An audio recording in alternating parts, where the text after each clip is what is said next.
Finally जिस चीज़ के बारे में आप सभी छात्रों को मैं लगातार अपडेट कर रहा था, मैं आप सभी छात्रों को लगातार उस टाइम भी बोला था कि जो ये सिस्टम यहाँ पर मैं बता रहा हूँ ये आपका नेक्स्ट सेशन से ही प्रभावी रूप से लागू कर दिया जाएगा।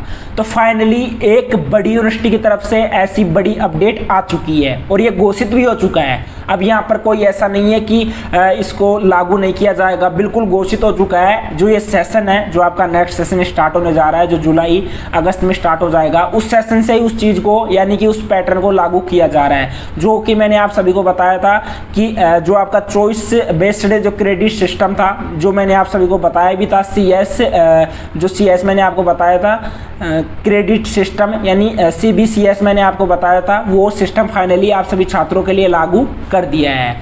अब देखो इस सिस्टम में क्या क्या होने वाला है। साथ ही में PG का जो आपका एग्जाम टाइम टेबल है वो भी आपका जारी हो चुका है। यहाँ पर मैं बात कर रहा हूँ जय नारायण व्यास यूनिवर्सिटी यानी JNU जिसको आप बोल सकते हो, उसमें ये सिस्टम लागू कर दिया गया है। अब देखो यहाँ पर काफ़ी आप सभी छात्रों के मन में डाउट रहेंगे, वो डाउट भी यहाँ पर मैं क्लियर करते हुए चलूँगा। साथ में जो ई-पेपर है वो ऑफिशियल अनाउंसमेंट हो चुका है, वो उस ई-पेपर का आप स्क्रीनशॉट इस तरफ देख भी सकते हो। ये आपको ऑफिशियल एक तरीके से ई-पेपर है, इसके ऊपर जांच हुई है, उसके बाद ही मैं आप सभी को बता रहा हूँ। क्योंकि जो लास्ट ई-पेपर मैंने आप सभी को दिखाया था, क्योंकि देखो जो न्यूज वाले रहते हैं उनसे भी गलती हो जाती है, तो एक तरीके से फेक ई-पेपर आ चुका था जो कि दैनिक भास्कर के ई-पेपर में ही छपा था, PTT से रिलेटेड जो नेगेटिव मार्किंग थी उससे रिलेटेड। तो यहाँ पर जो ये चॉइस बेस्ड जो क्रेडिट सिस्टम है इसमें क्या होने वाला है, देखो इस बार अगर आप जैसे JNU जय नारायण व्यास यूनिवर्सिटी में अगर आप एडमिशन लोगे तो आपका सेमेस्टर सिस्टम से आपका एडमिशन होने वाला है। जो एनुअल सिस्टम है उसको बिल्कुल बर्खास्त यानी बिल्कुल हटा दिया गया है। अब आपके जो सेमेस्टर होंगे 3 साल में वो आपके 6 सेमेस्टर होंगे, यानी कि अब जैसे 3 साल को बढ़ाकर आपका 4 साल का कर दिया गया है। और इस बार आपको नुकसान भी नहीं उठाना पड़ेगा। जैसे क्या होता था पहले, अगर आप जैसे 1 साल छोड़ रहे हो या 2 साल छोड़ रहे हो तो आपके 3 साल ही बेकार जाते थे।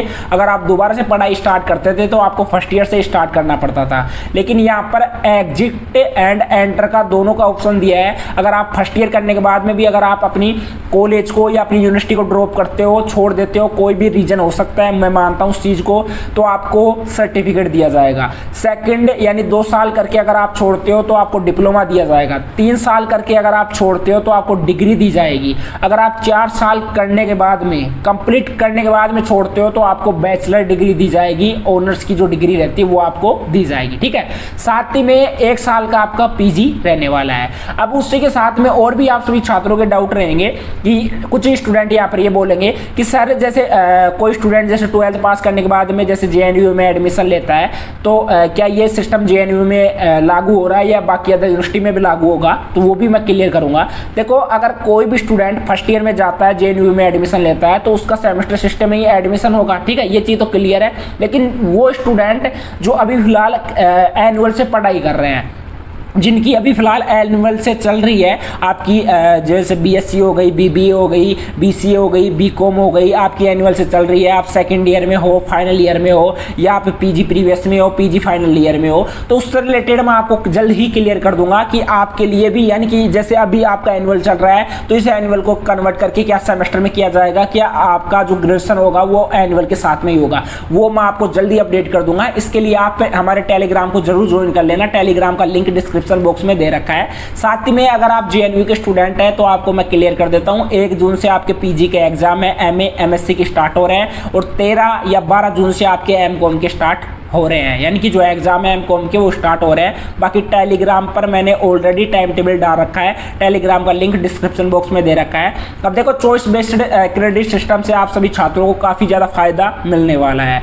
वो इसलिए मिलने वाला है क्योंकि यहाँ पर आपके एग्जाम 6 मंथ में ही होने वाले हैं। अगर आपका 4 साल का ग्रेजुएशन होगा तो देखो कुछ स्टूडेंट यहाँ पर 3 साल में भी करेंगे और कुछ स्टूडेंट यहाँ पर 4 साल में भी करेंगे। अगर 4 साल में आप करोगे तो आपका जो PG होगा वो 1 साल का होगा, अगर आप 3 साल से करते हो तो आपका PG 2 साल का होगा। सीधी सी बात यह है कि अगर आप यहाँ पर 4 साल दोगे तो आपको फायदा भी मिलेगा। वो फायदा आपका certificate, diploma degree, bachelor degree के रूप में आपको मिलेगा। ये चीज़ भी आप ध्यान में रखना और इस चीज़ की तो आप गांठ मान लेना कि सेमेस्टर सिस्टम में आपको फेल तो किसी भी हालत में नहीं किया जाएगा। क्योंकि यहाँ पर क्या रहता है, जैसे अगर आप मान लीजिए जैसे आपकी केमिस्ट्री हो गई और साथ में फिजिक्स हो गई, तो केमिस्ट्री के एक पेपर में आपके बैक लग रही है और फिजिक्स के एक पेपर में बैक लग रही है तो आपको डायरेक्ट यहाँ पर फेल कर दिया जाता है। लेकिन वहाँ पर सेमेस्टर में वहाँ पर सेमेस्टर में आपको किसी भी हालत में फेल नहीं किया जाएगा। वहाँ पर आपको कम से कम 3-4 मौके दिए जाते हैं जिसमें आप आसानी से पास कर सकते हो। आपके सभी सब्जेक्ट में भी बैक लग जाती है तो भी आपको फेल नहीं किया जाता, तब भी आपको ऑप्शन दिया जाता है पास होने का। और सेमेस्टर में एक चीज़ का और ध्यान रखना, सेमेस्टर में आपके जो प्रैक्टिकल है वो पर सेमेस्टर होंगे। ऐसा नहीं है कि जैसे एनुअल के आपके एक साल में एक बार ही प्रैक्टिकल होता है, तो ऐसा बिल्कुल नहीं होगा। जिस टाइम आपका जैसे दिसंबर में सेमेस्टर होगा फर्स्ट सेमेस्टर, तो उसका उसी के साथ में प्रैक्टिकल होगा। आपका आगे जाकर जैसे जून जुलाई में सेकंड सेमेस्टर होगा तो उसका प्रैक्टिकल उसके साथ में होगा। प्रैक्टिकल भी आपको 2 सेमेस्टर के साथ में 2 ही प्रैक्टिकल देने पड़ेंगे। साथ में बीच में आपके एग्जाम और लिए जा सकते हैं जिनको आप बेसिकली टेस्ट वगैरह भी बोल सकते हो। तो ये चीज़ें सेमेस्टर में लागू की जा रही है। बाकी ऐसी पहल सबसे पहले JNU जय नारायण व्यास यूनिवर्सिटी ने उठाई है। बाकी जो अदर यूनिवर्सिटी है उनके द्वारा भी ऐसी पहल जल्दी ही उठाई जाएगी। बाकी देखते हैं जल्दी ई पेपर में कोई ना कोई अपडेट आ जाएगी इससे रिलेटेड। बाकी चैनल पर फर्स्ट बार आए तो चैनल को सब्सक्राइब करते हुए आप जा सकते हो, और बाकी टेलीग्राम को ज्वाइन कर लेना क्योंकि वहाँ पर मैंने ऑलरेडी टाइम टेबल डाल रखा है, और टाइम टेबल के साथ में आपको जो ई पेपर है वो भी वहाँ पर ही देखने को मिल जाएगा। आज के इस वीडियो में इतना ही, मिलते हैं नेक्स्ट वीडियो में।